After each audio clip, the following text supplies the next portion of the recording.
Buenas tardes. En este momento les voy a hablar acerca de los derechos reales. Cuando hacemos referencia a los derechos, allí nos habla de que son normas que regulan las relaciones entre las personas. Cuando hacemos referencia a los derechos reales, son normas que regulan las relaciones entre las personas como objeto hacia las cosas. Estos derechos reales tienen dos elementos: el sujeto activo, que vendría siendo la persona que adquiere este derecho real, y el objeto, que vendría siendo la cosa, que es donde recae este derecho.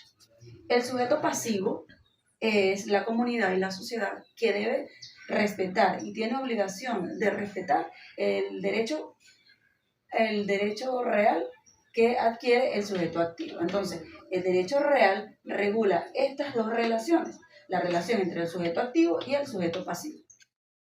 Hablamos de las garantías, tienen relación a que se sancionan y defienden estas acciones reales. ¿Cuáles son las acciones reales? Es la facultad de reclamar injusticia cuando estos derechos han sido lesionados. Cuando hablamos de que se persigue, no es que si a mí me quitan este bolígrafo, este lápiz, y la persona se va, yo voy a salir a perseguirlo para obtener otra vez el bolígrafo. No, es que yo voy a tomar acciones reales, acciones judiciales, para lograr tener la posesión a través de este derecho. Característica. Primera característica, absoluta. Es decir, que tiene un efecto erga omnes, que es oponible ante todos.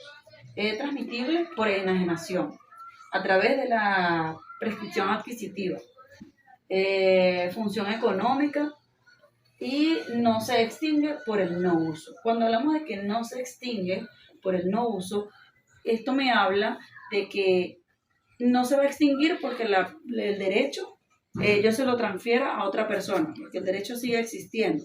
Se va a extinguir cuando ya la cosa se deteriore o no exista. Es importante también aclarar lo que significa la cosa. La cosa en latín era conocida como res, que es a su vez real, que vendrían siendo los bienes. ¿Por qué? Porque poseen un valor económico, ya que la cosa es todo lo que puede ser objeto de derechos patrimoniales que tienen una utilidad económica para las personas. En cuanto a la clasificación, tenemos res divini iuris, consagrada por los dioses y regida por el derecho religioso. Dentro de ella está la clasificación res sacrae, que es en cuanto a los templos y las tierras sagradas, que estaban dirigidas por los dioses superiores. Res religiosa, hablamos de las tumbas que estaban regidas por los dioses inferiores. Y res santae, que son los muros y las puertas sagradas y consagradas por la religión. Cuando hablamos de res humanis iuris, son los derechos humanos, regidos por los mismos derechos humanos. Dentro de ellos está el res comune. Esto abarcaba lo que era el aire, la luz y el mar, que no pertenecían a nadie y que todos tenían derecho de uso. Res publicae, allí enfocaba lo que eran las vías y los puertos, que eran comunes por todos los pobladores. Res universitati, allí hace mención de las plazas y teatros, eran de uso común de toda la población. Es importante hablar de la propiedad, ya que deriva de los derechos reales. La propiedad, en latín conocida como proprietas, proprium, este es el derecho sobre una cosa. Este derecho se conocía como derecho real principal y exclusivo, ya que era fundante de derechos y obligaciones y originario de otros derechos dentro de la propiedad, que autorizan a actuar sobre las cosas, sobre el derecho de las cosas. Dentro de los elementos tenemos el ius utendi, que es el derecho de uso, el ius fruendi, que es el derecho de gozar de la cosa, ius abutendi, el derecho de disponer de la cosa, y ius vindicandi, que es el derecho de reclamar sobre la cosa. También es importante resaltar las características que tenía el derecho de propiedad.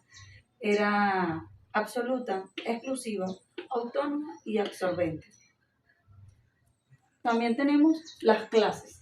Las clases de propiedad se daban en el derecho romano de forma adquiritaria, que era cuando se hacía mediante los actos solemnes y cumplía con todos los requerimientos que allí se solicitaban para poder tener la propiedad, o ser titular de la propiedad. Cuando hablamos de la bonitaria, es cuando no se cumplían estos requisitos, entonces nace la bonitaria, que es la que le concede este derecho de propiedad al titular. La provincial es cuando trata de propiedades que pertenecen al Estado, que no pueden ser de uso de propiedad privada.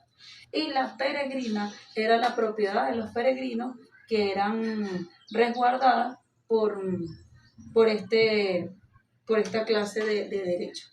Sus derechos se encontraban regulados por el Ius Gentium y estaba resguardado por las acciones que titulaban al dominio quintal.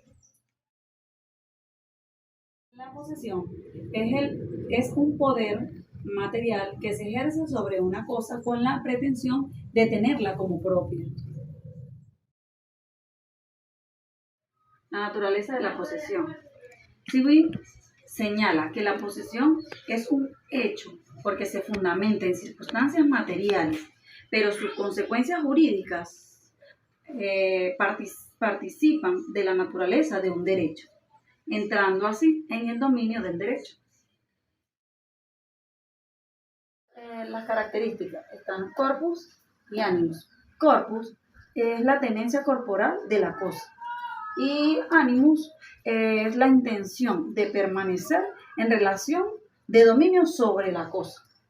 Tenemos también el ius utendi, que es el derecho de uso, y el ius fruendi, que es el derecho de gozar y de disfrutar de la cosa. La adquisición. En cuanto a la adquisición, se podrá adquirir por la ocupación material de una cosa o derecho, por el ejercicio de la voluntad y por lo estipulado legalmente para la adquisición del derecho en cuestión. La pérdida de la posesión se perderá por abandono de la cosa, por cedérsela gratuitamente a otra persona, por su extracomerciabilidad y por la posesión de otra persona. En cuanto a la defensa, tenemos que el poseedor tendrá para defenderse los interdictos de recuperación y de retención de la posesión. En cuanto a los interdictos, tenemos que los interdictos es una orden dada por el magistrado, siendo una especie de edicto que es dictado por petición de una de las partes por el pretor. Los interdictos tienen como objeto las retenciones, conservar la posesión, y en interdicto de recuperación es readquirir la posesión que se hubiese perdido. En cuanto a la cuasiposesión, tenemos que el derecho admite también una cuasiposesión. Ciertos derechos reales se identifican con las cosas. Tal ocurre con la servidumbre. Este derecho real se materializa en cosas corporales, dando lugar a la cuasiposesión. En cuanto a la cuasiposesión, podríamos decir, un ejemplo es de una persona que vemos a diario pasar por un terreno propiedad de otra persona, como si estuviese en su derecho a ello. Esto es como si esa persona tuviese un derecho de servidumbre de paso. Es de allí donde se crea lo que es la cuasiposesión.